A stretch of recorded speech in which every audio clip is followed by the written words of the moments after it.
साथियों, पिछले 9 वर्षों में 2200 किलोमीटर डेडिकेटेड फ्रेट कॉरिडोर भी बनाए गए हैं।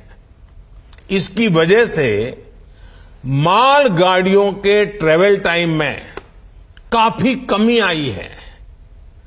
दिल्ली एनसीआर से वेस्टर्न पोर्ट्स तक, चाहे गुजरात के समुद्री तट हो या महाराष्ट्र का समुद्री तट हो, पहले से जो सामान ट्रेन से पहुंचाने में एवरेज औसतन 72 घंटे लगते थे, आज वही लगेज, वही सामान, वही गुड्स 24 घंटे में पहुंच जाता है।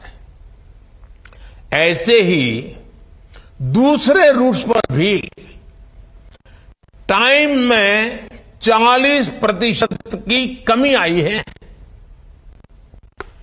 ट्रैवल टाइम में कमी आने का मतलब है कि मालगाड़ियों की गति बढ़ी है और सामान भी अब ज्यादा तेजी से पहुंच रहा है। इसका बड़ा लाभ हमारे उद्यमियों, कारोबारियों और खास करके हमारे किसान भाई बहनों को हो रहा है। हमारी फल सब्जियां अब ज्यादा तेजी से देश के एक कोने से दूसरे कोने तक जा रही है। जब देश में इस तरह का ट्रांसपोर्टेशन तेज होगा तो उतनी ही तेजी से भारत के जो उत्पाद है, हमारे छोटे मोटे कारीगर, हमारे लघु उद्योग जो कुछ भी उत्पादन करते हैं, वो सामान विश्व बाजार में भी तेजी से पहुंचेगा। साथियों, आप सभी ने देखा है कि पहले रेलवे ओवरब्रिज का कम होने के कारण कितनी दिक्कतें आती थी। 2014 से पहले देश में 6000 से भी कम रेलवे ओवरब्रिज और अंडरब्रिज थे। आज ओवरब्रिज और अंडरब्रिज की ये संख्या 10,000 से ज्यादा हो गई है।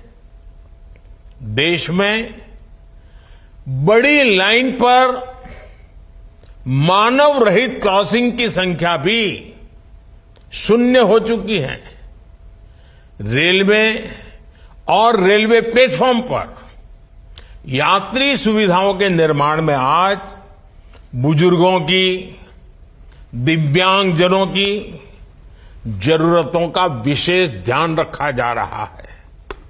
साथियों, हमारा जोर भारतीय रेलवे को आधुनिक बनाने के साथ ही पर्यावरण फ्रेंडली बनाने पर भी है। बहुत जल्द भारत के 100% रेल ट्रैक्स इलेक्ट्रिफाइड होने जा रहे हैं।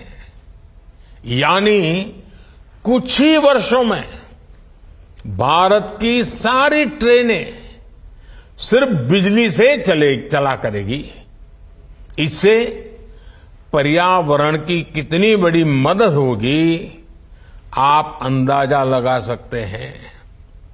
9 वर्षों में सोलर पैनल से बिजली बनाने वाले रेलवे स्टेशनों की संख्या भी 1200 से ज्यादा हो गई है। लक्ष्य यही है कि आने वाले समय में सभी स्टेशन ग्रीन एनर्जी बनाएं। हमारी ट्रेनों के करीब 70,000 डिब्बे, 70,000 कोचेज में एलईडी लाइट्स लगाई जा चुकी हैं। ट्रेनों में बायो टॉयलेट्स की संख्या भी 2014 के मुकाबले अब 28 गुना ज्यादा हो गई है। ये जितने अमृत स्टेशन बनेंगे, ये भी ग्रीन बिल्डिंग्स के मानकों को पूरा करेंगे। 2030 तक भारत एक ऐसा देश होगा जिसकी रेलवे नेट जीरो एमिशन पर चलेगी। साथियों, रेल ने दशकों से हमें अपनों से मिलने का बहुत बड़ा अभियान चलाया है, काम किया है। एक प्रकार से देश को जोड़ने का भी काम किया है। अब ये हमारी जिम्मेदारी है कि हम रेल को एक बेहतर पहचान और आधुनिक भविष्य से जोड़ें और रेल की रक्षा, व्यवस्थाओं की रक्षा, सुविधाओं की रक्षा, स्वच्छता की रक्षा, एक नागरिक के नाते उस कर्तव्य को हमें निभाना। अमृतकाल कर्तव्य काल भी है। लेकिन साथियों, कुछ बातें जब हम देखते हैं तो मन को पीड़ा भी होती है। दुर्भाग्य से हमारे देश में विपक्ष का एक धड़ा आज भी पुराने ढर्रे पर चल रहा है। वो आज भी खुद तो कुछ करेंगे नहीं और किसी को करने भी न देंगे, न काम करेंगे न करने देंगे। ये रवैये पर अड़े हुए हैं। देश ने आज की और भविष्य की जरूरतों की चिंता करते हुए संसद की आधुनिक इमारत बनवाई। संसद देश के लोकतंत्र की प्रतीक होती है। उसमें पक्ष विपक्ष सबका प्रतिनिधित्व होता है। लेकिन विपक्ष के इस धड़े ने संसद की नई इमारत का भी विरोध किया। हमने कर्तव्य पथ का विकास किया तो उसका भी विरोध किया गया। इन लोगों ने 70 साल तक देश के वीर शहीदों के लिए वॉर मेमोरियल तक नहीं बनाया। जब हमने नेशनल वॉर मेमोरियल बनाया, उसका निर्माण किया, तो इसकी भी सरेआम आलोचना करते उनको शर्म नहीं आई। सरदार वल्लभ भाई पटेल का स्टैच्यू ऑफ यूनिटी आज दुनिया की सबसे बड़ी मूर्ति है। हर हिंदुस्तानी को गर्व होता है।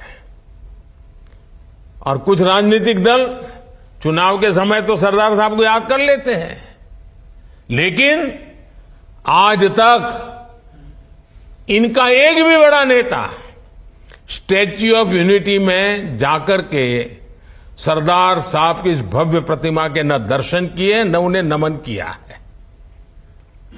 लेकिन साथियों, हमने देश के विकास को इस सकारात्मक राजनीति से